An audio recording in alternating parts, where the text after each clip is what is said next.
We begin on the NFL gridiron where the New York Jets had a rough week. First, it was the team's home opener Sunday at MetLife Stadium. Gang Green was flying high off their 48-17 victory on Monday Night Football to kickstart the season, but all of that came crashing down against Miami. The Dolphins started strong and held off the Jets 20-12. Here's reaction from the post-game locker room.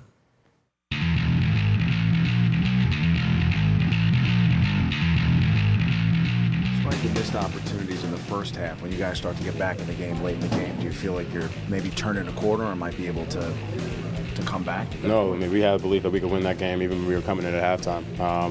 Being down 20-0, been in positions like that before, and we've, pulled out some games. So we weren't worried whatsoever. We just had to pick up the energy for sure, and definitely just come out just a little bit harder. We obviously didn't come out hard enough in the first half, so I definitely just try to harp on that in the second, and just unfortunately fell short.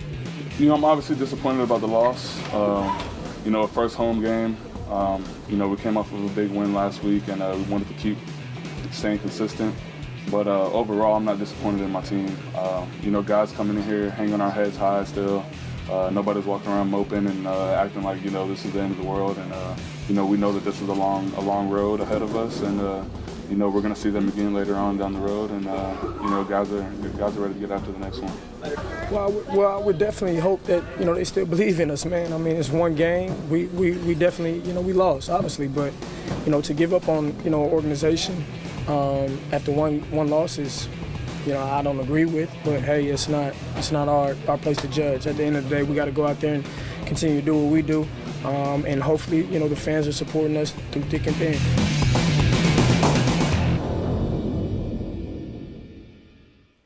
The Jets had to shake that off in a short work week. They got back at it Thursday night on the road in Cleveland. This time they started amazing, going up 14-0 against the lowly Browns.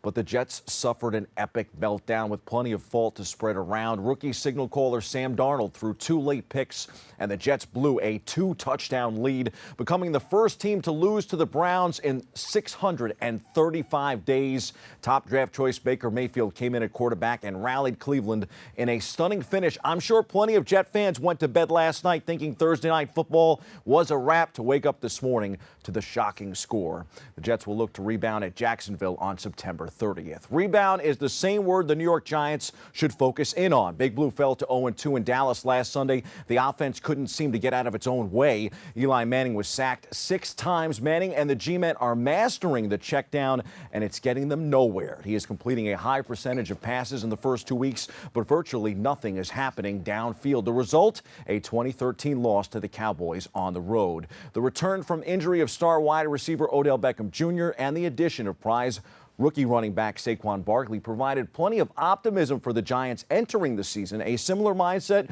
was held by the Houston Texans, who had lofty expectations of their own with second-year quarterback Deshaun Watson and standout defensive end J.J. Watt back to full health. Yet when the Giants conclude a 2-game Texas road trip with a visit to Houston on Sunday, the biggest common denominator among the two teams will be the desperation of avoiding a dispiriting 3-0 start to the season. That game on Sunday gets rolling at 1 p.m. On the baseball diamond, the Bronx Bombers look sharp in dismantling their rival Tuesday and Wednesday nights at the big ballpark in the Bronx. The Yankees put a hurting on the first-place Boston Red Sox. They fell behind Thursday night, but a grand slam homer by Giancarlo Stanton looked to turn the tide until the bullpen faltered late in the game. The final outcome, the Sox clinched their 3rd consecutive AL East title with an 11-6 victory over the second-place Yankees. On the bright side, Luke Voit and the Bombers set 2 home run records with 1 swing of the bat. The brawny first baseman hit a 2-run shot to straightaway center field in the second inning Thursday night against Boston, giving the Yankees a major league record 12 players with at least 10 homers this season. Voigt's homer also was the 246th for New York this year, breaking the franchise mark set in 2012. The Bronx Bombers ended the night with 247, including Stanton's 7th career grand slam in that 4th inning. The long balls, though, they weren't enough. The Yankees will need to secure the top wild card spot the rest of the regular season and then duke it out in the playoffs. come October. At least the Yanks are getting healthy. Aaron Judge and Aroldis Chapman return from injury, helping to offset some of the recent developments in the Bronx. Mets captain David Wright will return this September, but last week he held a press conference to say that this final amazing homestand likely will be his last. He will start on September 29th, manning third base. The Mets will also start Jose Reyes at shortstop per Wright's request. The Mets top Washington 5-4 Thursday night. They continue their road trip in D.C. this weekend, while the Yanks welcome Baltimore to the Bronx. Time for some quick hitters from around the world of sports. On the NBA hardwood, All-Star Jimmy Butler is seeking an exit in Minnesota. The star guard made headlines this week when he requested a trade. His three preferred destinations are Brooklyn, New York, and the L.A. Clippers, although sources say the Clippers top that list. Both the Knicks and the Nets will hold their media days on Monday. Training camps for the NBA start next week. In MLS action, NYCFC will take on Montreal Saturday. The New York Red Bulls will square off against Toronto on Saturday. The NHL preseason is underway. The Islanders and the Devils played each other Thursday night. The Isles posted a 2-0 victory. The Rangers and Islanders will play Saturday at 7 p.m. in Bridgeport, Connecticut. This past Sunday, Kiwi Scott Dixon won his 5th IndyCar championship as he continues to chase racing immortality. He is in a class of his own in IndyCar. And from the UFC, Khabib and McGregor hosted their first presser for their upcoming showdown in the Octagon. Conor was Conor, and he has already won the first battle of words. Should be a great fight. Reports are saying that McGregor has been inked to a new 6-fight deal, including his clash with Khabib. Those are the headlines. We hit the C-list to plug Jacob deGrom for NL Cy Young.